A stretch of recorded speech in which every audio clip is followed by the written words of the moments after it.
मैं हूं दिनेश की ओरा। न्यूमरोलॉजिकल प्रेडिक्शंस में आपका बहुत बहुत स्वागत है।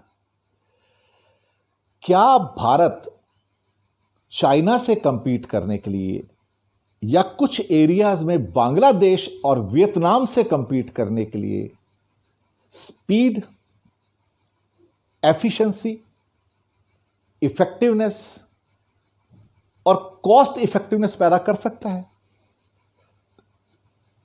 उत्तर है नहीं। हम हैं एलिफेंट, ड्रैगन तो है नहीं। हम टाइगर भी नहीं है। हम अपनी मस्त चाल में चलते हैं और हम ये समझ के चलते हैं कि दुनिया हमारी चाल से चलेगी। अब दुनिया हमारी चाल से क्यों चलेगी भाई? हम 3 नंबर से रूल्ड हैं हिंदुस्तान। जुपिटर वैसे भी बिजनेस से रिलेटेड है नहीं, बुद्धि से रिलेटेड है, कंसल्टेशन, नॉलेज, वहां तो चल जाता है। पर जब प्रोडक्शन की बात आती है, कॉस्ट इफेक्टिवनेस की बात आती है, एफिशिएंसी की बात आती है, तो वहां इंडिया कहीं नजर नहीं आता है। एग्जाम्पल देते हैं साहब। राहु काल चल रहा है 4 नंबर का, इंडिया 3 नंबर है, चाइना 6 नंबर वीनस का। अब बांग्लादेश का एग्जाम्पल लेते हैं। चलिए देखिए, एक एग्जाम्पल लेते हैं कि कोई एक गारमेंट का सेट बनाना है और वो अमेरिका बहुत सारे देशों से इंपोर्ट करता है। अगर वही गारमेंट का सेट अमेरिका प्रोड्यूस करता है तो उसको उसकी यूनिट कॉस्ट जिसको कहते हैं $7 आती है। ये हकीकत बता रहा हूं आपको मैं। $7, $7। इंडियन रुपी में देखोगे तो करीब ₹550। अगर उसको इंडिया के अंदर बनाया जाता है तो उसकी यूनिट कॉस्ट आती है 57 सेंट्स करीब करीब। ये आपका हो गया करीब करीब ₹40, 40-42 रुपए के आसपास यूनिट कॉस्ट आएगी। यानी कि कितना फर्क आ गया, 10 टाइम्स का अमेरिका ज़्यादा कॉस्ट आ गई ना उस पर। इसलिए तो अमेरिका बनाता नहीं, हर चीज़ बाहर से मंगाता है, सस्ती पड़ती है ना। वही गारमेंट का यूनिट कॉस्ट अगर बांग्लादेश में बनवाया जाए तो उसकी आती है करीब करीब 22 सेंट्स। 22 सेंट्स आता है इंडियन रूपी में करीब करीब ये 16 टका बांग्लादेश में, तो इंडिया में समझो 15 रुपए, 15 रुपए की कॉस्ट आती है। तो बांग्लादेश के अंदर एक यूनिट कॉस्ट 15 रुपए, इंडिया के अंदर 35-40 रुपए, अमेरिका के अंदर $7।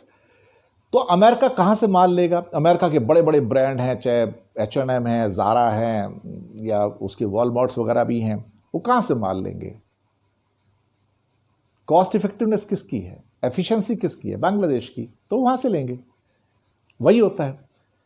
इस चक्कर में हिंदुस्तान के जो बड़े बड़े गारमेंट मैन्युफैक्चरर्स हैं वो इंडिया के अंदर गारमेंट्स नहीं पैदा करते, बांग्लादेश से बनवाते हैं।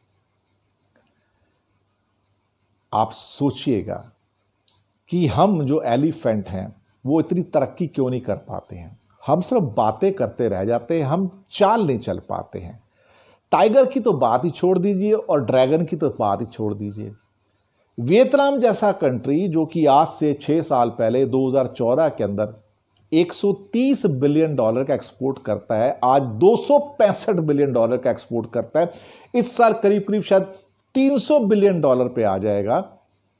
और हिंदुस्तान उसको बच्चा समझता था वियतनाम को, क्योंकि 2014 में जब मोदी जी आए थे तो इंडिया का जो एक्सपोर्ट था $320 बिलियन का है, और 2019 जब खत्म होता है तो उसका एक्सपोर्ट भी $320 बिलियन है। 0% की तरक्की होती है।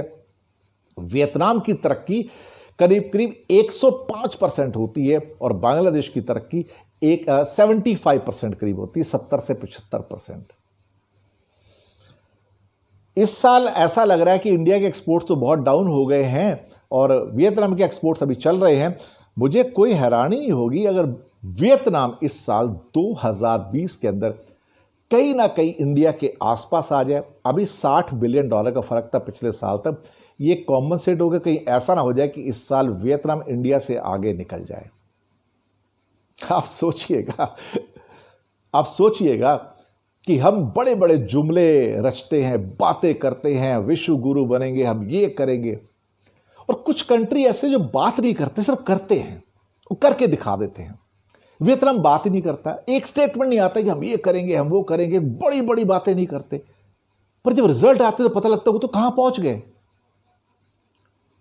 हमें दरअसल हमारा हिंदुस्तान को ना हमारा बड़बोलापन खत्म कर गया है। हम एक बड़बोला कंट्री बन गए हैं, हर चीज पे बड़बोलापन है, बड़ी बड़ी बातें हैं, एंड रिजल्ट क्या है? जीरो। अपने कंट्री से सबको प्यार है, मुझे भी प्यार है, लेकिन जब हमारे राजनेता बड़बोलेपन पे आ जाएं और बड़ी बड़ी बातें करें और नीचे धरातल पे उसके सामने कुछ ना हो, आप सोचिएगा कंट्री कहां जाएगा। तो क्या भारत कॉस्ट इफेक्टिवनेस के अंदर वियतनाम को या बांग्लादेश को बीट कर सकता है? उत्तर है नहीं। क्या आने वाले 10 सालों में बीट कर सकेगा? उत्तर है नहीं। बने रहिएगा हमारे साथ, फीडबैक दीजिएगा। धन्यवाद।